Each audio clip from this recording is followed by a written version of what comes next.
what did you do? There's footage of the Just Stop Oil guys at Les Mis stopping a show. There was no violence or anything. They stood there was some booing, and then they were escorted off, and the show was cancelled. That used to be a pretty standard protest for Just Stop Oil. What did you make of it now you're sort of no longer in the tent? Well, it's a shame the show was cancelled, right?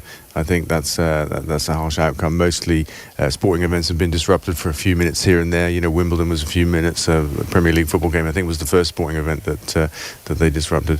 I think it's a shame. Overall, though, my position is that no amount of protest now, no amount of further disruption, will change the course of this government. They made it very clear when it comes to drilling in the North Sea, they're not going to stop. They're going to do more. So they're threatening now to issue hundreds of licenses, not just a handful. And I think actually this government will welcome more disruption because it feeds the new culture war narrative that they're running against the green agenda and that kind of stuff. And so I think it's actually counterproductive now to have further protest and further disruption because it can't help the cause. We can't stop oil through protest now. I think the government have made that clear. And I think the only way we can stop oil now is through the ballot box. And explain that. So do you want to use your money to get Labour elected? Is it as straightforward as that? Well, I think our electoral system means that only one of two parties can win, right? We all know that. And I think we have to look at the policies of the two parties and see who's best for the environment. Who will stop oil? Who will do more oil? But it's not just about oil. It's the whole green agenda, because the answer to our cost of living crisis lies in the green economy. The campaign itself is called Just Vote 24, and our first focus is on the age group 18 to 24, people for whom voting will be the most difficult that it's ever been in our country due to changes in legislation from this Tory government. Only 1% of that age group votes Conservative, by the way, which kind of makes it fairly obvious why they've been targeted with these restrictions on voting. That's the first focus of our campaign, to help those people register, get their ID and be able to vote, and motivate them to vote, to motivate them that they can make a difference. And the second half of the campaign really is to talk to the wider population about the benefits of the green economy, to dispel the myths, the untruths actually that Rishi Sunak and his government are telling about the green economy, that we can't afford it, we have to slow down, that kind of stuff. Is this a sign of you being more pragmatic? That there's a certain idealism in protest where you basically say, the world is going to the dogs for these reasons, and we're going to protest it. Actually, presumably, you must accept Labour aren't going to be perfect when it comes to the green economy. They started out 2 years ago saying we're going to spend 28 billion quid a year. That's got watered down. Politics is very much a process of ideals being compromised by pragmatism. Yeah. Are you happy with that? Do you accept that you're not perfect as the enemy of the good here? It is, isn't it? And I am happy with that. That's an expression I use quite often. We mustn't let perfect be the enemy of good, or even better in this case. Good or better. I mean, what we will get with the Labour government will be far better on the environment, on the green economy, than what we've seen from the Conservative government for 13 years. But what we know that we'll get now, Rishi Sunak has made his position very clear. He's anti-green. He's anti the green agenda.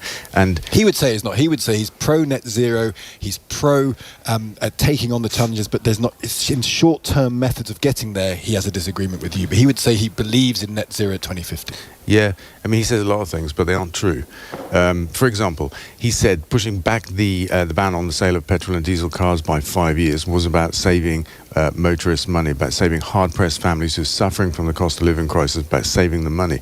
But the Climate Change Committee have made clear that 5-year delay will cost an extra 10 billion in fuel costs. So it didn't save anybody any money. And actually, if you're hard-pressed by the cost of living, you aren't running around looking to buy a new car. So it doesn't affect somebody that's struggling with food bills, for example, this deadline of 2030 or 2035.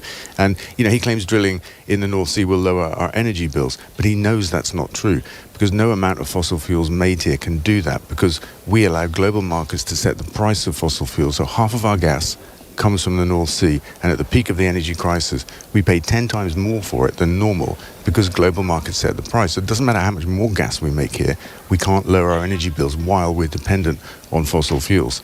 And of course, it can't give us energy security because it runs out. Labour says they're going to honour the new oil and gas licences. They're not going to revoke them. Is that a good example of you swallowing something, saying you'd like them to revoke them, but you're happy if you'll put up with it if they don't? Yeah, I mean, I think that's fair. Also, I think I understand why Keir Starmer has said that.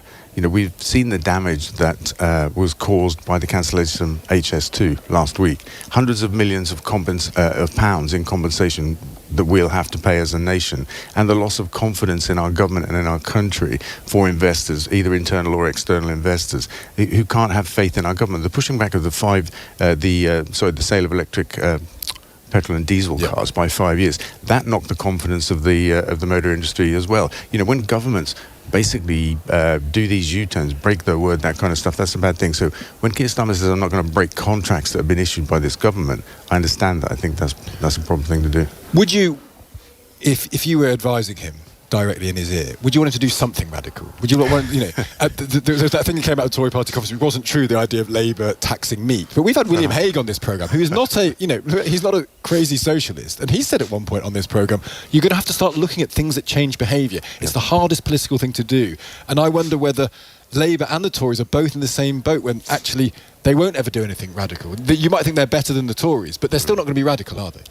Well, I don't know.